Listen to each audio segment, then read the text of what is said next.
A very hearty good evening to each and everyone present here today. Myself Uttara, third year LLB student in Mar Gregorius College of Law, Trivandrum, and also a member in LGRF Trivandrum chapter. Great is the art of beginning, but better is the art of ending.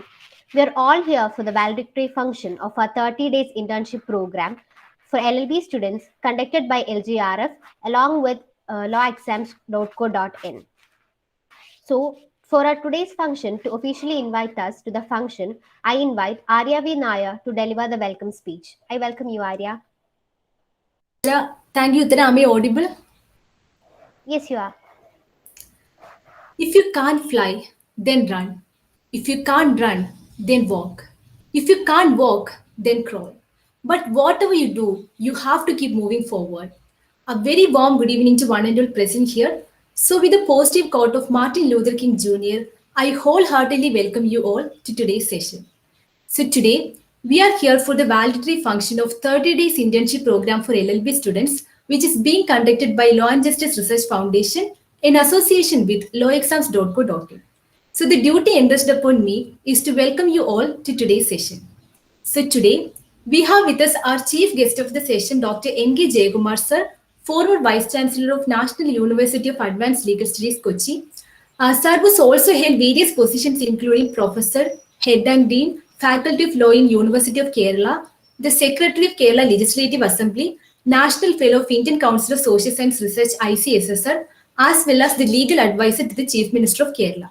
So, with much honor and pleasure, I welcome Dr. N.K. Jayakumar sir to today's session. I welcome you, sir. Then I welcome Safi sir, who is the founder as well as the backbone of Law and Justice Research Foundation to this session. And I also extend my sincere welcome to Ajay sir, Teju sir, Jino sir, Sandeep sir, and all those who are behind the success of LGRF. Next, I wholeheartedly welcome Neelima ma'am, who is supervising today's session. I welcome you, ma'am. Then I welcome Sharon Davis, who will be reviewing the previous session. I welcome you, Sharon. I also extend my welcome to Vani Krishna, who will be delivering vote of thanks. Last but not the least, I welcome all the interns, teachers, and all those who are present here to enhance this program. Thank you. Thank you so much, Arya. That was indeed a heartwarming welcome. To have a quick look back at our internship program, we have Sharon Davis to present the review of our program. I welcome you, Sharon.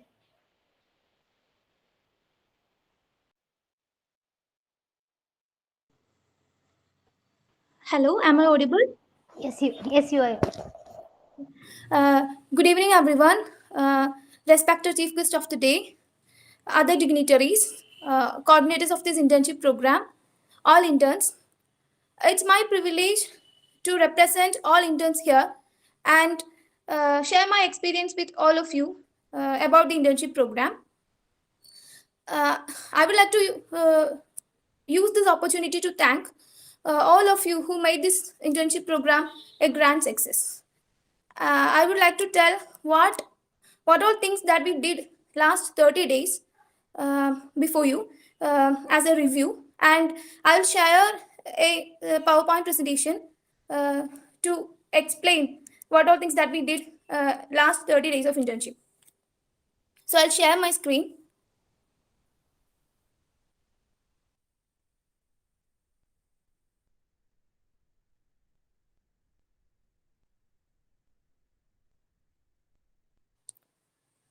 Is it visible? Yeah, it's clear.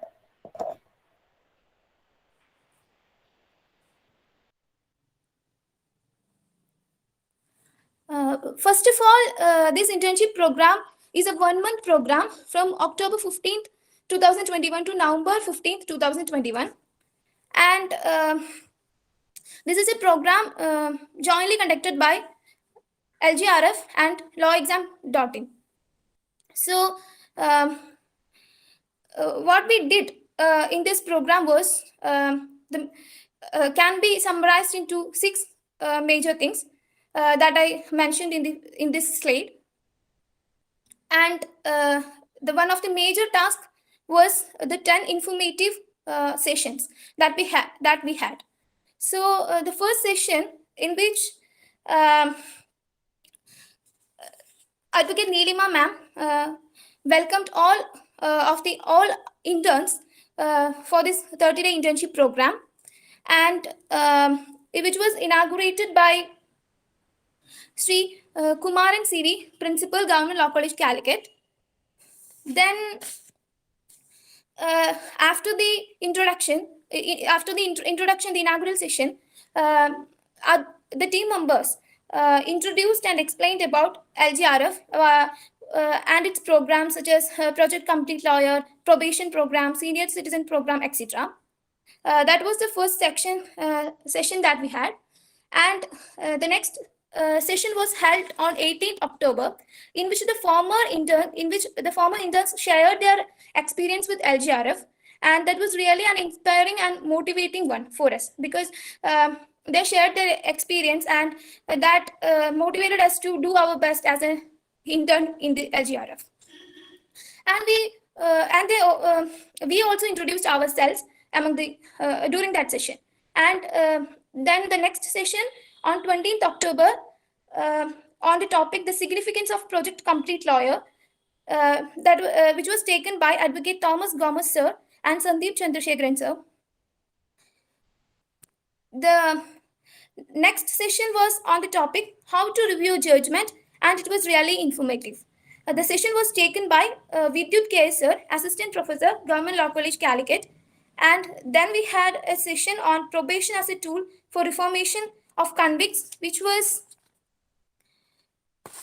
done by Mr.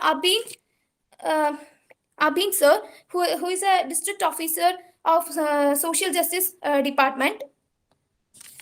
And the next session was held on the topic Expectations of Society from a Lawyer by Dr. Saroja ma'am on October 30th. And on 3rd November, Dr. Jishnu sir from VIT School of Law has taken a session on the topic Analyzing Alt-Rights in the New Platforms in the Social Media Dilemma. Both sessions were really enriching and beneficial to us. Then the last two sessions that were on the topics career in law firms and crossroads to the legal profession, which were taken by Advocate Sandeep Srikumar, Senior Associate, Mulla and Mulla Law Firm, and Anis Sir, Assistant Professor, GLC Calicut, respectively.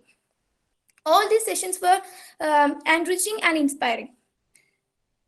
So what all the other things, in addition to these online sessions, what are the other things that we have done? Were we have to write one judgment review, and have to review 10 LGRF videos, and also 5 LGRF voice articles, and write an article on a relevant topic, and also make a poster related to constitutional literacy awareness. So these were the major activities that we have done during this internship program. Then what we gained from this? Obviously, this program is a great opportunity and a very fruitful one. Even though it is in online mode, I think it's really fruitful, and it was a great opportunity to be a part of LGRF through this internship program, and it opened an ocean of knowledge and opportunities, and a platform to study and contribute to the society in general, and especially in legal perspective. And also, it's an opportunity to create some impact in the society. And the mentoring and guidance of experts, it was really an achievement of this internship program for all interns. And it also helped to to develop our personality too. And another some other benefits are it is the inspiring and informative sessions, and we got an opportunity to interact with eminent personalities, and also got an opportunity to meet friends from different law colleges. And by doing the task, we could improve our skills, and we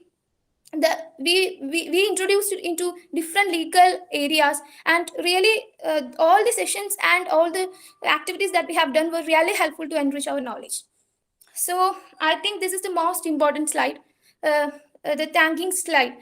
So first of all, I would like to, on behalf of all interns, I would like to thank LGRF for this great opportunity, and thank all eminent personalities, those who spend their time with us. And thank you for the guidance and support of all the LGRF members. And I would like to thank Safi sir and Neelima ma'am, and also all the coordinators who are so much friendly and approachable to us. Thank you, Pravina ma'am, Jinisha ma'am, Anu ma'am, Manju ma'am, and Sanish sir for their support throughout this throughout the last 30 days. And once again, I would like to thank all LGRF members, and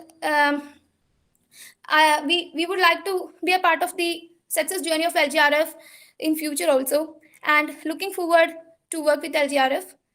Thank you so much for this great opportunity.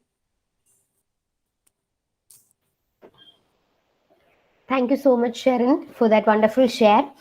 Our previous sessions of the internship program were graced by the presence of dignitaries like Sunny sir and Mohan Gopal sir, who are the vice chancellors of the NUALS. And our today's session, we have with us our most respected chief guest, Dr. N.K. Jayakumar, former vice chancellor, National University of Advanced Legal Studies, Kochi. With deepest respect and honor, I welcome you, sir, to speak a few words in our today's occasion. I welcome you, sir.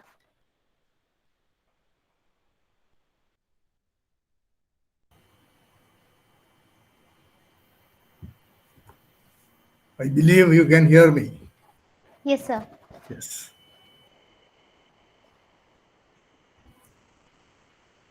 Mr. Safi Mohan, the main organizer of this program, Tara Shekhar, Arya V. Nair, Sherin Davis, other participants in the internship program, organizers who are integral part of Law and Justice Research Foundation. Friends, I was very keenly listening to the words of Sherin Davis, one of the participants in this internship program, and he has categorically stated it is a very inspiring program. Which has helped her in developing new perspectives. And she concluded saying that she is looking forward to further interaction, collaboration with the Law and Justice Research Foundation. In the name of the organization, there are 3 words which should never escape our attention: law, justice, and research. You're all law students. And by this time, you must have understood that law is not a single subject, but a multitude of subjects. But law, the concept of law has certain distinguishing features. And very often we ask the question, what is the task of law? What's the role of law in society? I have been asking this question to students of law for decades. Generations of students have answered these questions. They have received a wide range of answers to the question. But most of us perceive law just as a regulatory mechanism, regulating conduct. It intervenes whenever we go wrong. I would say this is a negative idea of law. And we can never work in the field of law and make law serve the needs of society if we believe only in the regulatory dimension of law. then what more is law? Law has a positive dynamic role. Apart from regulating conduct of human beings in society, law also functions as an instrument, a tool to effect changes in society. Law as an instrument of social change. Law also plays a very important role in the allocation of resources. How resources are allocated is a very important question, which will determine the character of a society, which will decide in which direction our society will progress. There again, law has an important role to play. So it is very important that you understand the true nature of law, the true functions of law, how we can make use of law so that law becomes an instrument of social change as well as an instrument for justice. The second word in the name of the organization, the foundation, is justice. That also is important. Unless we can achieve justice, unless we can realize justice, law becomes irrelevant. Law becomes meaningless. So the question before us, students of law, teachers of law, lawyers, judges, everybody who has anything to do with law, is how do we convert law into an instrument of justice? The third word in the name of this foundation is research. So these are three words of equal importance. You should understand law, the concept. You should understand how law can be used as an effective instrument of justice. And finally, the importance of research in this process. Unless you engage in research, don't think that research is only for those who have taken a master's degree and then pursuing a course of study for a research degree, submit a thesis and get a doctoral degree. No. That is one type of research. But every lawyer worth his name is his or her name is actively engaged in research. Every law student has to be engaged in research. Every judge, if he must be considered as a successful judge, must be continuously, consistently be engaged in research. So research is the lifeblood of legal development, where each and every one of us has a creative role to play. So I am very happy that this foundation has given equal importance to law, justice, and research, focusing the importance of research in the process of making use of law as an instrument for justice. So an organization with such a meaningful name, title, can certainly do wonders in the field of legal education and research. In fact, I have attended a number of functions organized by LJRF, and on every occasion I felt very happy that something meaningful is being done. A dedicated team with commitment, with ideas, new ideas. They are doing wonders.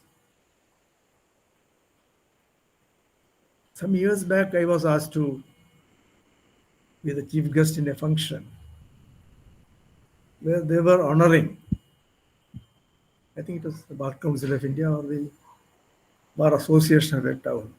Anyway, they were honoring lawyers who had completed 40 years in the legal profession. Legal profession is a profession, as you know, which doesn't know retirement. You never retire. That's the most positive aspect about the legal profession.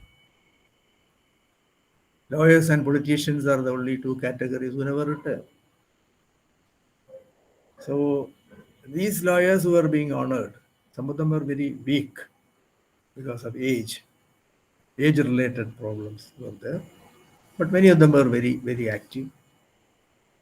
And while presenting the mementos, awards, as a legal educator, the thought which crossed my mind was about the legal education which these persons had received as law students. I asked some of them, what was the kind of legal education that you had received? And many of them told me, we have received practically no legal education from the colleges. We never considered it important. We never attended any classes. Those who attended classes, especially those who sit in the front row, they were all made fun of by us. And those are the persons who entered the legal profession, remained successful lawyers for considerably long periods, completing 40 years of practice and receiving honor from a person who has never practiced law but has always been a teacher, myself.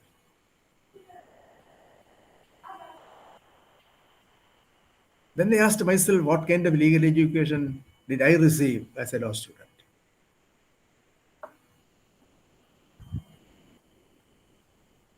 Of course, legal education has been changing over a period of time. Now, legal education has become a very serious affair. Not like the days when our old generation of lawyers joined a law college, never attended classes, came out as law graduates, enrolled as lawyers, practiced law with what little knowledge they have gathered. Now it has become, legal profession has become a challenging profession. Legal profession has become a highly competitive profession. The moment you describe this as a profession, there are certain attributes attached to that. We don't call every occupation a profession. Suppose you decide to start a tattakada somewhere, engaged in selling doshas, omelets. People earn a lot of money. But you are not a professional. You are not in the profession, any profession. It is just an occupation, a trade or a business to make money, nothing more than that.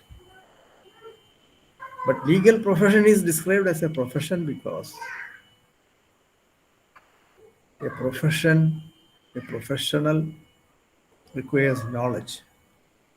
The profession is built upon the foundation of knowledge. Then skills are required. With knowledge alone, you cannot survive in the profession. I know many lawyers who are very knowledgeable persons. You ask them any question about any branch of law, they will answer. They are well read. They are familiar with all the decisions of the Supreme Court. You ask him about the latest decision of the Supreme Court on a point, immediately he will answer. But unfortunately, he or she is a miserable failure as a legal profession. Why? People are trying to find out why some people succeed in the profession, some people miserably fail in the profession. Of course, there are so many things which are taken care of by luck, the luck factor or the chances, combination of circumstances. But apart from that, there is a concrete, identifiable factor which we collectively call skills. Along with knowledge, you should also possess skills which are necessary for succeeding in the legal profession. These skills cannot be easily imparted in the institutions of legal education by law teachers. In fact, it has been one of the drawbacks of the legal education system. And people used to say, law colleges do not produce lawyers, they produce only law graduates.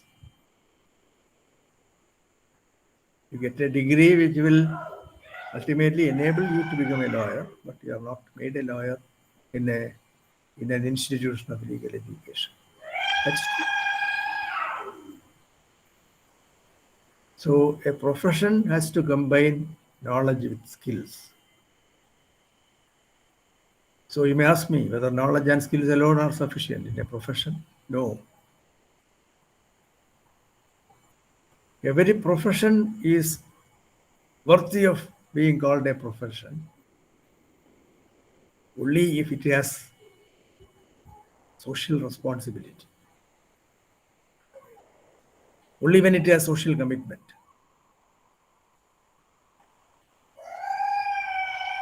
What do you do as a professional? Every professional should ask himself or herself, in what way am I contributing to society? Through my work. Very often your simple elementary understanding of your profession is that people come to me with legal problems. We call them clients. My task is to help that client solve his problem. Suppose it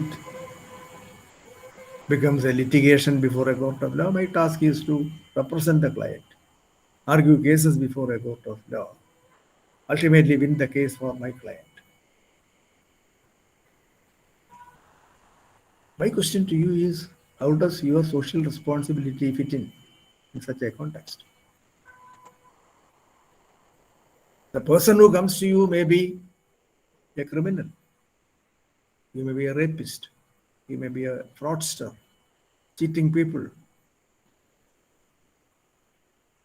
He may be a person who habitually indulges in undesirable antisocial activities like smuggling. He may be undermining the security, the integrity of India. And lawyers defend. I would even say lawyers have to defend these people as well. In their profession, every client has to be defended by a lawyer, and it is a right, constitutional right of every accused person to be defended by a lawyer. So where does social commitment arise? Where does social responsibility arise? So these are not simple questions. I have been asked these questions when I address meetings of lawyers, gatherings of lawyers. Many lawyers have told me that a successful lawyer will have to be defined by the amount of money he makes. Yes, unfortunately, that has become the criteria. Not only as far as the legal profession is concerned, but as far as any profession is concerned, our criterion is this. Whom do we call a successful doctor? Not by the number of human lives he has saved. Not by providing consolation, relief to people in distress, in pain. Not by the extra hours he worked when there is a pandemic situation like COVID-19. These all becomes irrelevant, and finally we look at the type of vehicle he is owning. the type of house he has built, the lifestyle he is maintaining. So by all these standards, suppose he passes big house, latest model, expensive vehicle, very luxurious lifestyle, membership in all the premium clubs in the city. So money making has become the most important thing. But in your profession, of course, you can't starve. You have to make sufficient money to make both ends meet. But beyond that, can you also have commitment to ethical values? Otherwise, it cannot be called a profession at all. A professional must have knowledge, that is the base foundation, skills. Unless you have skills, you cannot effectively present your knowledge. Make use of your knowledge. So skills are required. And unless you develop knowledge and skills in a framework of values, again you fail the test of a profession. You are doing some work to earn a livelihood. That is not sufficient as far as a profession is concerned. So ethics is equally important. I will recall your attention to an incident which happened many years back in the United States of America, the Watergate scandal involving the President of the United States, considered to be the most powerful person in the world. The President himself was involved in the scandal. The Judicial Commission was constituted. Inquiry was being conducted and many charges were proved. But the crucial thing as far as our present topic is concerned is that you should know that 32 lawyers were found guilty of destroying evidence, fabricating evidence, assisting the President of the United States to commit criminal acts against the law. Lawyers were actively colluding with the President of the United States. And ultimately, disciplinary action were initiated against most of the lawyers. Against some of the lawyers, criminal action was initiated. Penal steps were taken. What does it show? It simply shows that there is at least a section of the legal profession which will go to any extent in order to make money or in order to gain status. Some of these lawyers may be inspired by the chance of making more money. Some of them may not be interested that much in money. They already have sufficient money, but they are interested in status. Becoming Attorney General, Additional Attorney General, or State Counsel. So many chances are open to you once you are on a nice relationship with the powers that are rulers, those who wield power. So unless the ethical component of the profession is also adequately emphasized, we cannot produce good professionals. Some of you must have seen a recent movie which has become quite sensational and controversial. The name of that movie is Jai Bhim, which shows how feeble our constitutional legal guarantees are. how unrealistic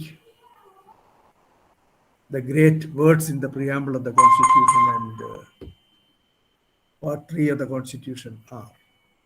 How hollow some of the basic concepts which we cherish, like equality, like social justice, are. And the most important thing is that in that movie, it's a real life story. The protagonist, the hero of the movie, it is enacted by an actor known as called Surya. But the real lawyer who fought this case and won is a person who later became a judge of the High Court, Justice Chandru.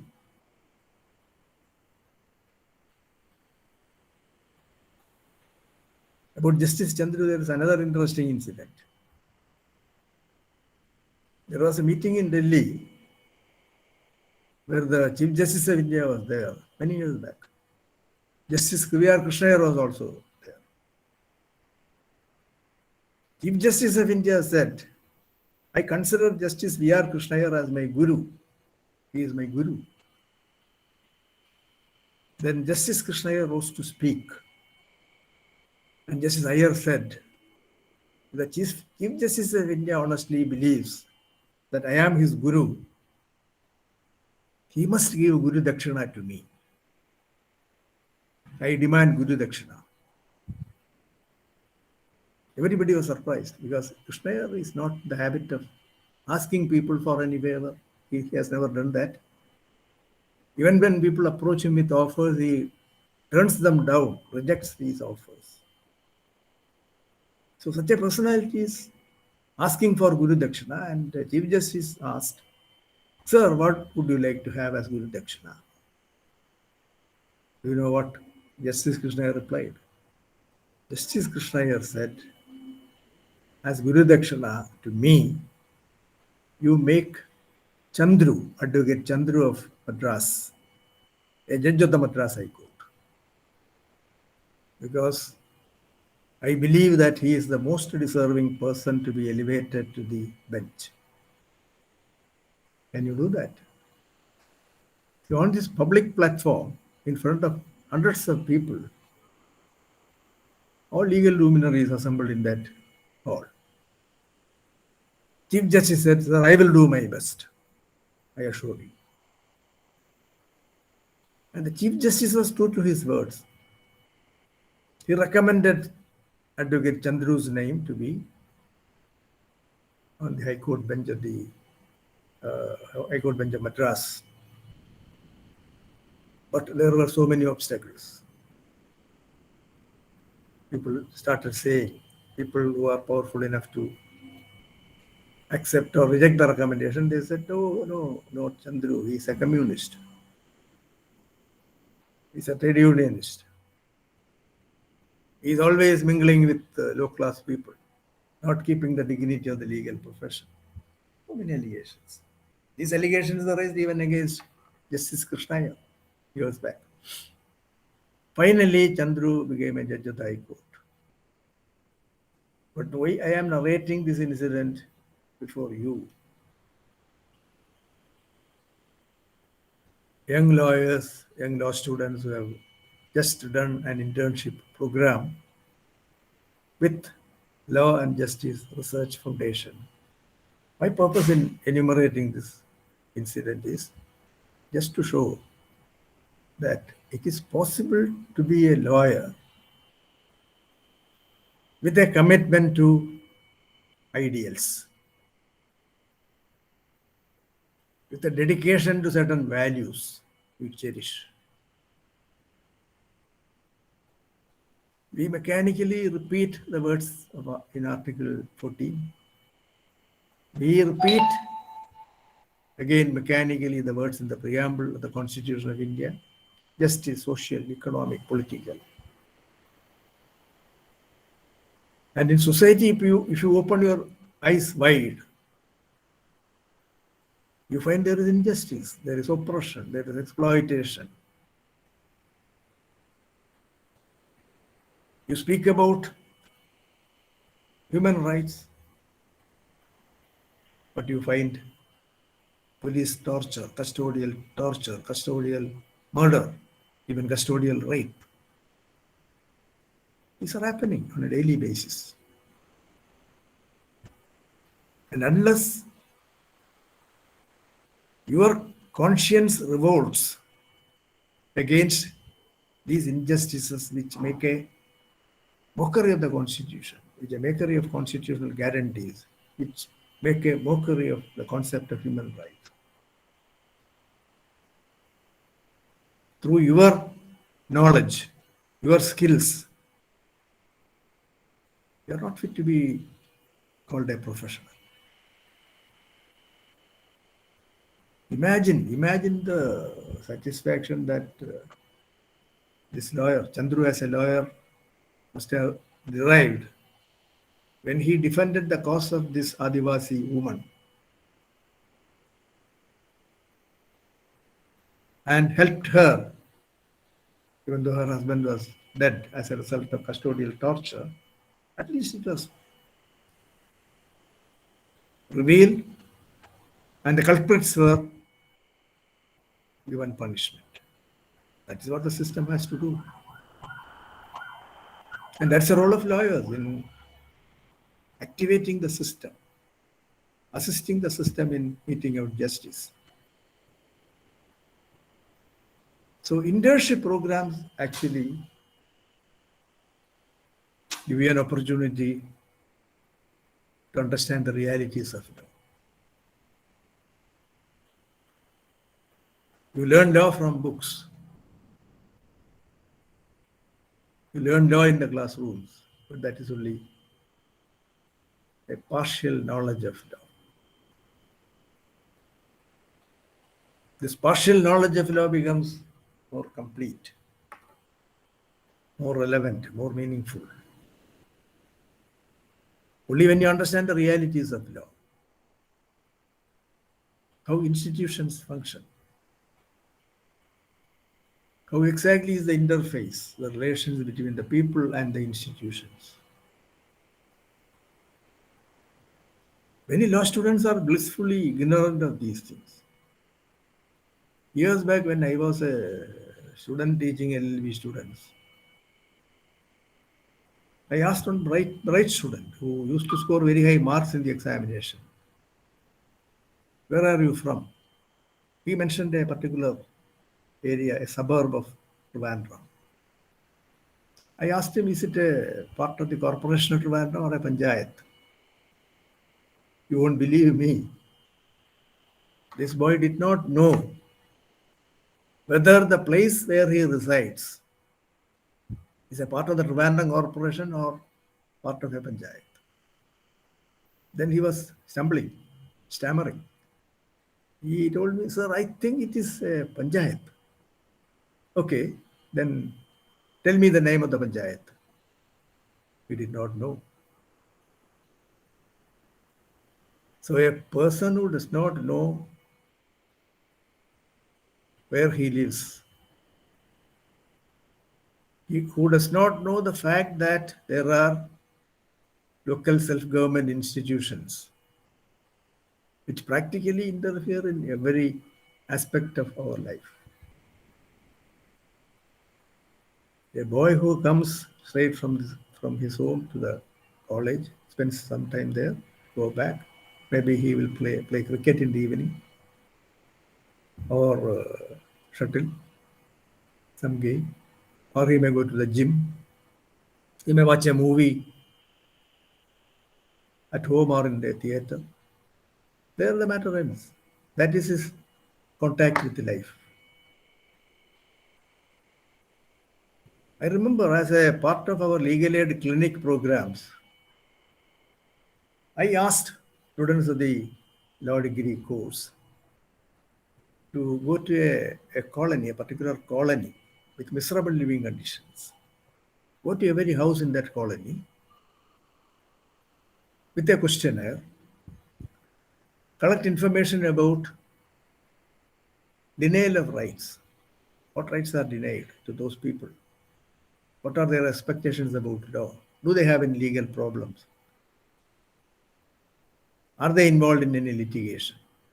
Are they accused in any criminal case? What is the status of that case? These things are framed as a questionnaire. And these law students went to the colony with about 150 houses. 150 houses means not houses in what we picturize in our minds, but thatched small huts. And even such small huts, 3 or 4 families were living. See, it was an eye opener. Some of the students, of course, they may be familiar with such life conditions. But many of the students, most of the students, have not seen how poor people live. What are the real living conditions of poor people in our country? One boy told me, frankly, sir, I did not sleep for a number of days after this visit. Your assignment has opened my eyes. So I felt very happy because I felt sure that when this boy becomes a professional lawyer and a poor person comes to him for his intervention in a legal matter, he will act with compassion. He will help that poor man rather than demanding a hectic fee from a rich client. He will find pleasure in taking up the cases of poor people, meting out justice to them, even though there is no significant amount of money involved in that case. So internship programs should also serve as eye openers, making the students of law realize how legal institutions work, how people live, what problems people face. That must also be a part of the internship programs. Internship program must give you a feel, must give you real life experiences of law and its role, functions, tasks in society. So this is, I think, a good beginning. And going back to the question I posed a little while ago, the legal education of today is radically different from the legal education of yesterday or the day before yesterday. Students of my generation, we as law students never heard about any client consulting competition or trial advocacy program or internship programs for that matter. Even moot court was a kind of ritual, carrying 10 marks or so.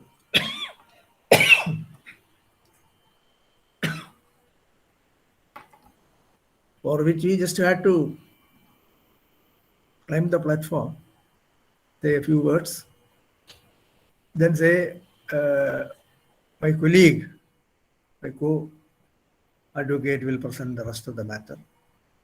He also climbs the platform, says 2 sentences. The moot court, which is a nightmare, which was a nightmare for all of us, it ends as a ritual. But today, moot courts have become very serious affairs. Your argumentative skills, not only argumentative skills, but your drafting skills, how you prepare a memorial, it is also being assessed. So, a course in law has become much more serious, much more intensive, aimed at equipping you properly for a profession. But the only point that I want to emphasize is that along with legal knowledge and legal skills, you must also imbibe ethical values and be always conscious of your role.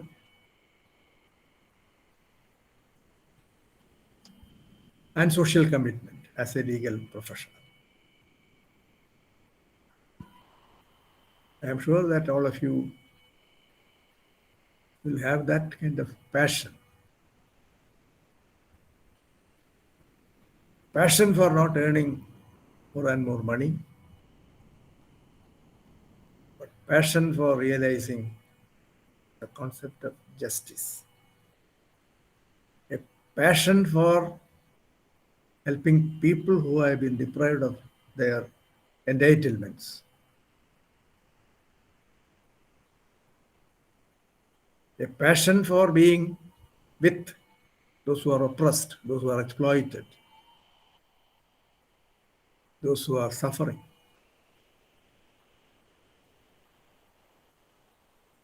If such a generation of professionals come out of our institutions of legal education, we can see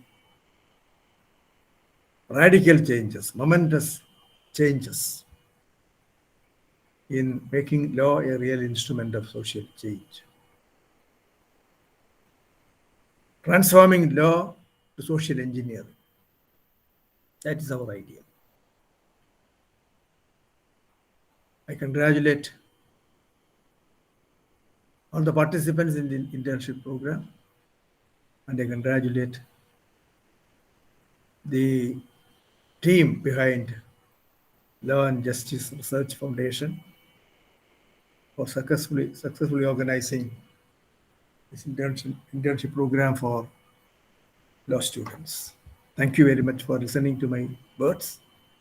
I think I have taken more time than I had planned to take, because when you speak of something, some other ideas come to your mind. Anyway, thank you for your kind attention. All the best.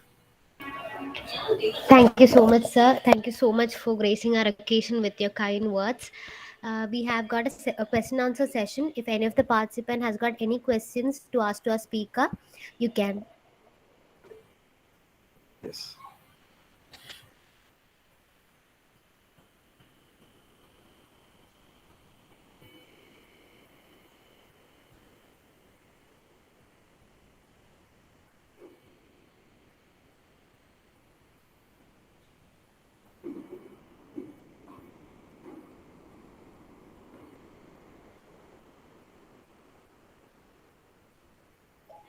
If any of the participant has got any questions, you can either post sure, in the sure. chat You can. or you can unmute yourself and ask to the chief guest.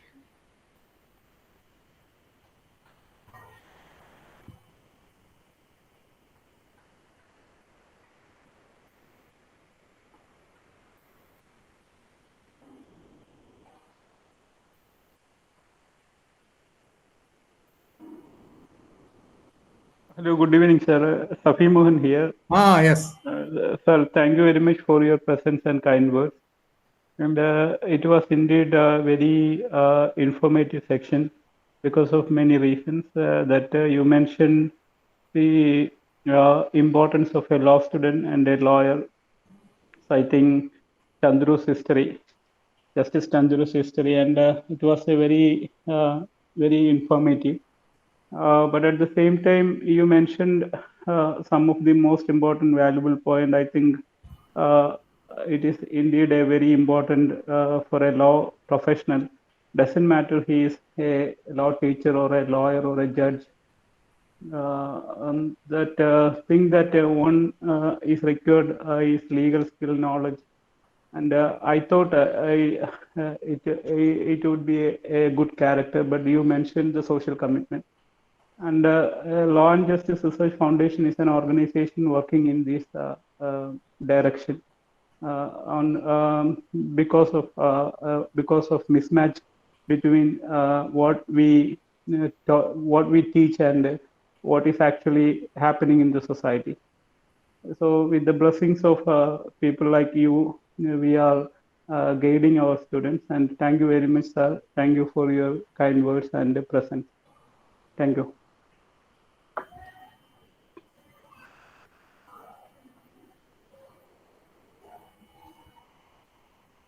Session is over. I think yes, sir. I think none of our participants has got any doubt. So we'll move on to the vote of thanks.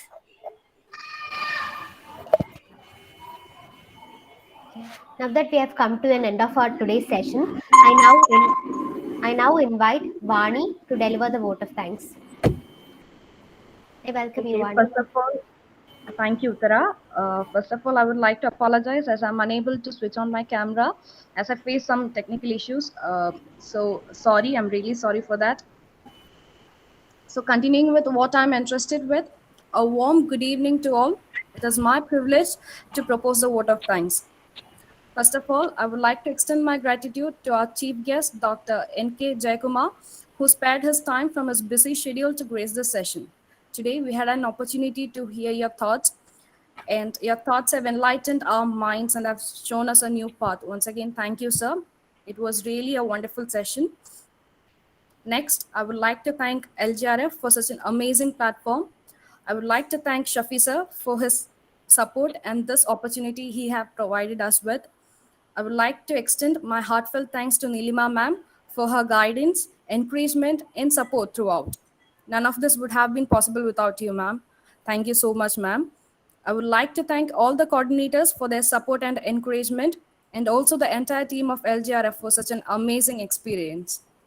Last but not the least, I would like to thank each and every intern of LGRF 30-day internship program for their active participation and making this event a huge success. Once again, thanking you all. Thank you. Thank you so much, Vani. Thanking each and everyone on behalf of myself and on behalf of LGRF. Thanking our chief guest, Sri N.K. Jayakumar sir, for his kind words. And now declare that today's session is officially over. Thank you. Thank you very much, sir. Thank you very much.